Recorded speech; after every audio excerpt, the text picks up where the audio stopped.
Eu sempre falo para você no Vida Melhor sobre a importância de fazer uma cirurgia dentro de um hospital. Em todas as nossas entrevistas com médicos, quando a gente fala sobre cirurgia, é sempre muito bem pontuado da importância de você escolher um bom profissional, mas também escolher um bom hospital. Hoje eu vim até um hospital mostrar para vocês como é que é essa estrutura interna e quais são os procedimentos necessários para que a cirurgia seja feita com segurança e que o paciente realmente possa se sentir amparado. Vem comigo porque a gente vai agora fazer uma visita detalhada a um bom hospital.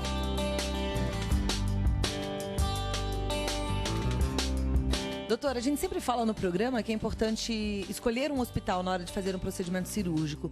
Eu queria ouvir do ponto de vista médico o porquê. Qual é a diferença básica entre operar num hospital para operar numa clínica ou mesmo num consultório? Normalmente as clínicas, elas são preparadas, tem todo um tipo de suporte que são característicos de uma estrutura um pouco menor. Num hospital, você tem uma estrutura um pouco melhor do ponto de vista técnico e também do ponto de vista estrutural. Você pode ter uma UTI, você tem um médico de plantão que vai ver o paciente se acontecer alguma coisa diferente. Então, é lógico que quanto menor a estrutura, maior é o risco que você corre. Então, quem faz o procedimento e quem se submete tem que ter essa noção de que numa estrutura pequena, o procedimento tem que ser pequeno com o menor risco possível. Uma outra noção que tem que ficar muito claro quando você vai se dispor a fazer qualquer tipo de procedimento cirúrgico é que nenhum procedimento é isento de risco. Por mais que a gente procure alguma coisa no pré-operatório, existe um protocolo que você segue, existem exames que são específicos, existe toda uma pesquisa que você faz antes, mas que você não consegue garantir que doenças raras, doenças inevitáveis possam ocorrer. E quando esse risco é identificado, é melhor que você vá para uma estrutura que seja compatível com aquele risco. Oi, no hospital, como é que vocês fazem para garantir que o procedimento seja seguro, que dê tudo certo, que o paciente realmente possa ficar tranquilo em relação ao que vai acontecer? Uma coisa é risco, outra coisa é erro.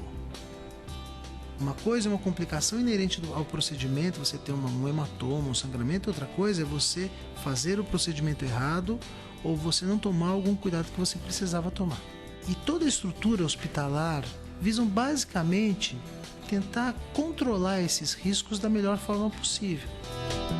Doutor, você falou ainda há pouco que o paciente pode visitar o hospital, conhecer o centro cirúrgico, mas na prática isso pouco acontece. Eu, pelo menos, nunca entrei num centro cirúrgico sem ser anestesiada, né? Não conheço um centro cirúrgico. E acho que as pessoas em casa também não conhecem. A gente pode dar uma passeada e ir até lá para mostrar como é que funciona?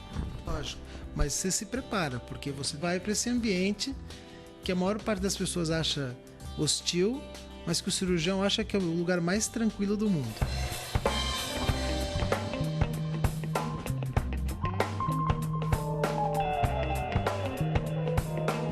Bom, aqui quase que é a entrada mesmo do centro cirúrgico. O paciente vem ali pelo corredor, chega aqui. O que acontece nessa sala? Bom, essa sala é a recepção do paciente, onde várias coisas são confirmadas. Se o paciente é esse, se a cirurgia é essa, se o lado em que a cirurgia vai ocorrer é o lado correto. Então isso é checado várias vezes. Conferir pulseira, no próximo passo, conferir pulseira de identificação de novo. Realmente é um checklist para você ter a certeza de que tudo vai ocorrer na pessoa certa, do jeito certo. Aqui nessa sala o paciente já chega anestesiado? Não, o paciente chega consciente. A maior parte das vezes esse formulário tem que ser aplicado com ele consciente porque ele precisa responder. E essa recepção, muitas vezes, é o início da sedação que ele recebe antes de ir para a sala operatória, que é onde a gente vai agora. Então vamos lá para a gente conhecer. Aqui é um quadro do checklist. Esse quadro ele vai ser redigido cada vez que chegar um paciente aqui. É uma caneta que você pode limpar depois, isso aqui permanece na sala. Isso é feito em voz alta. Os membros da equipe cirúrgica eles precisam se conhecer, saber quem eles são.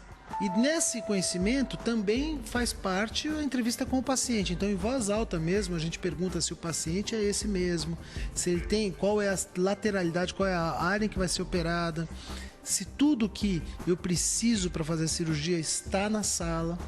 preocupação muito grande é que a infecção não aconteça nas feridas da operação, nas incisões. E para isso existem formas de você evitar que isso aconteça. Uma delas é dar algum tipo de antibiótico que não vai tratar a infecção, mas vai prevenir a infecção. A gente pesquisa se o paciente tem algum tipo de alergia, se ele tem antes da cirurgia, se ele está bem posicionado, se os materiais estão estéreis.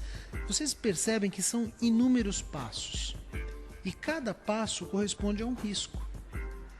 E se isso a gente não tivesse uma forma organizada, padronizada e de checagem contínua, ia a gente acabar correndo um risco que seria absolutamente evitável.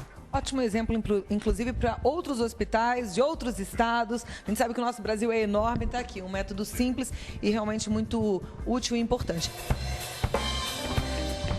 Agora, aqui, vamos tentar entender o que acontece aqui, o que é cada equipamento. Eu estou vendo que é uma sala ampla, super arejada. Fluxo de ar laminar significa que o fluxo ele é numa direção adequada, de tal forma que a circulação de suspensão, de coisas suspensas no ar, seja minimizada.